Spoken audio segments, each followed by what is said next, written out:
Okay mga boss, balik tayo at ito na yung part 2. Recap lang natin yung nakaraan sa part 1.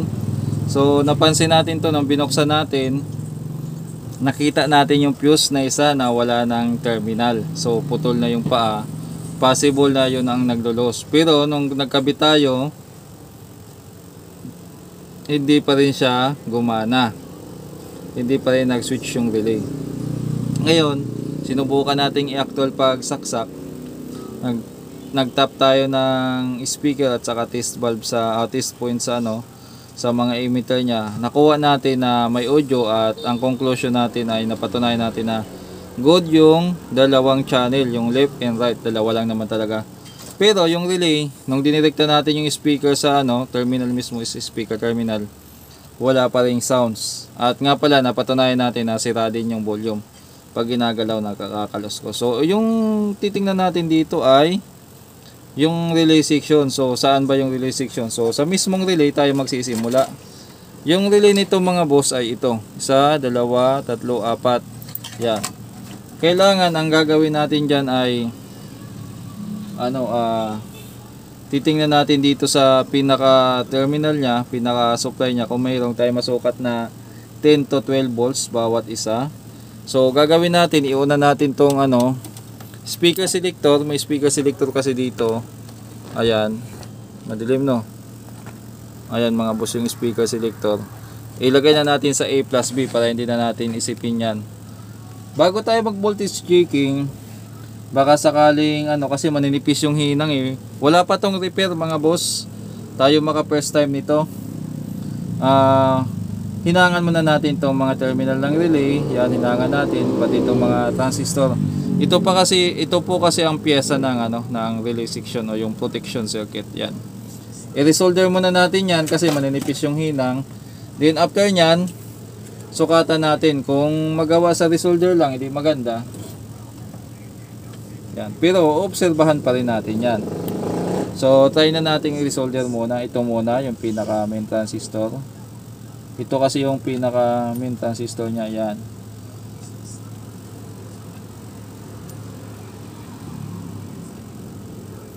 Yan. So ito mga driver. So ito mga transistor na hininang natin, may mga purpose yan. Yung iba dito para sa OCP, yung iba naman para sa negative DC detect o positive DC detect. Yung iba naman para sa time on delay. Yung iba naman para sa relay switching, katulad nitong hininang natin para sa relay switching yan. Hinangin natin itong mga terminal. Yan. Yung relay na kasi na to, mono o single version, single switch lang yan. Paano ba ito nagtatrabaho? So sample natin itong isa. So ang trabaho niyan, ito yung mismong terminal ng relay, itong dalawa. Ito kasi consist siya ng ng 5. 1, 2, 3, 4, 5. So isa yung relay. Itong dalawa ay supply, coil side. Ito naman yung pinaka switch niya, yan. So pag nag-una, yung galing dito, mag-contact yan dito, yan. Kaya magsusukat tayo dyan ng Okay. I-plug ko na muna mga boss at naka-ready na yung tester natin. Ayan, naka DC volts tayo. Sana kita dyan. Then power on natin yung amplifier. Tingnan natin dito kung kung magkakaroon ng supply. Kita nyo ba dyan, ito yung tingnan nyo to. Ayun, uy, meron na mga boss. Nagkaroon na. Ayun, meron na. Try nga natin dito. Meron, 11. Ito pa yung isang relay. 11. Try nga natin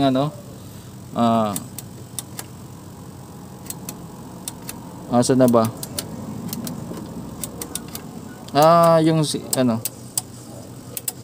Okay. Inalaw natin, baka sakaling naglolos, baka mawala. Okay. So ibig sabihin tutunog na to. Saglit lang mga boss, ibalik nga natin, tingnan natin. Kung hinang lang ang problema kasi ngayon nag-switch na siya, ibig sabihin pag kinabitan natin to ng speaker dito, tutunog na siya. Try natin mag-ham test, na tinatawag nilang ham test. Yan. Suksok na lang natin dito sa pinaka yan. Hanapin lang natin yung pinaka ano. Ay, tanggal. Okay. So ito yung audio ng ano. Wala pa rin. Ba't wala pa rin? Gumana na ba? Ah, meron na. Mahina nga lang. So abangan nga natin ang tester kung meron na. Yan. Yung ano natin. Dito tayo, dito. Yan. Lagay nga natin dito. Tester tayo.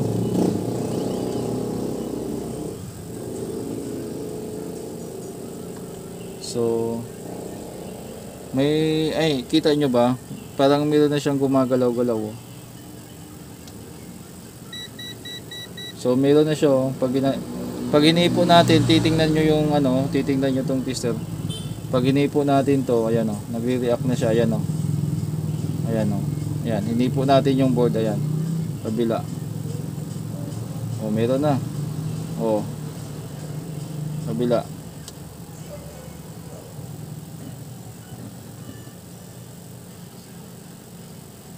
Oh, meron na siya mga boss, napapansin nyo. Ang hinihipo ko dito yung pinaka ano pinaka board, ayan oh. Hinihipo natin. Paalala, wag gagayahin ginagawa ko. Pagkabisado lang, baka makuyinti kayo na hinihipo yung circuit. Ayan, meron na siya, ayan. Natumbo ko yung pinaka kiliti niya, ayan. So try nating ibalik. Tsaka patugtugin natin kung ano, kung kumusta yung ano. Ang nangyari kasi nito mga boss, kinat ko na yung ano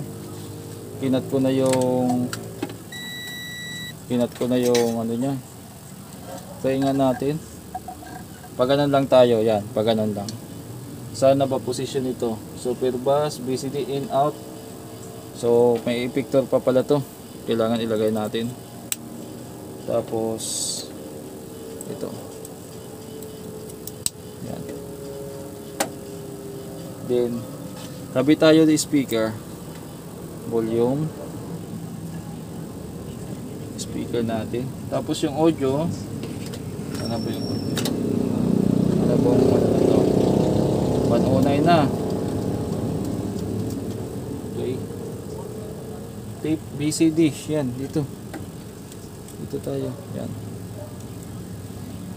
Ayan. So hahawakan ko ngayon yung volume. Ayun, meron na. Gumagana na.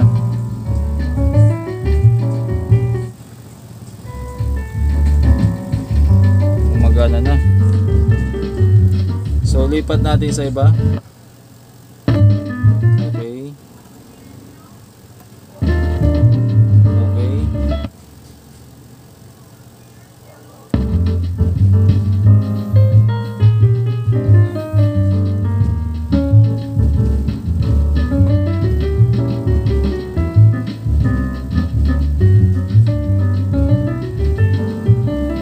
Volume, may tama talaga volume. Papalitan natin ito. Try natin yung ano. Sira yung volume oh.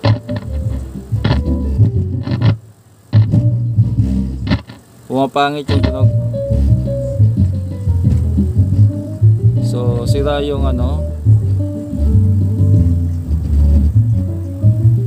Okay. May tama yung ano. Patayin muna natin. So ang problema niya mga boss sa relay, lost connection lang pala. Hininang natin yung mga transistor kasi manipis yung hinang nang galing sa pabrika. So kinapala natin para ano, baka nag-loss talaga doon. Natsambahan natin pag ganon na gumana siya. Ngayon ang gagawin ko na lang dito ay kausapin yung may-ari, ipaliwanag ang sitwasyon. Pero obserbahan ko pa to. Patutugtugin ko pa to bukas ng siguro mga 3 oras. Papapakinggan ko kung namamatay-matay siya. Baka mamaya bumalik yung sakit. Kasi doon sa relay ang ginawa natin ay yung hinang lang talaga. Wala tayong napalitang pyesa. Sa fuse naman yung ano. Pero itong mga pihitan, ilalapit ko to sa customer kasi hindi na gumagana. Although malinis pa yung tunog niya, pag pinihit ko tong bass treble, parang wala nang pagbabago. Sa volume naman, pag ginalaw mo may kaluskos na, kailangan ng palitan. Kaya ano ko yan, isasabi ko yan sa may-ari. Ngayon, kung wala siyang budget, ang gagawin yan, wag na lang galawin yan, volume na lang, kasi kailangan talaga palitan yung volume. Kasi magalaw-galaw na. Kung wala pa rin siyang budget, lalangisa na lang natin yan o thinner, baka sakaling madala ba. Pero hindi rin nagtatagal yung mga ganon. Hindi rin natin sigurado kung hanggang saan. Sa tingin ko yung part 2, tama ba? Part 2 ng ano natin, ng repair. Mag-i-end na hanggang dito siguro. Yung linis, linisan ko na lang yan pagkatapos. Kasi ang plano nito ay check up lang muna ngayon. Pero napatunog kasi na natin nang walang pinapalitan. At hindi ko pa nakausap yung may-ari nito para sa estimate. Although taga rito lang naman yung may-ari nito. Kausapin ko muna bukas. Kung wala namang ibang sira na mga boss, hindi na natin idadagdag dito sa video. Pero kung may additional pa na problema, idagdag natin. So dito partially magpapaalam tayo. Hanggang dito lang muna mga boss. God bless po sa ating lahat.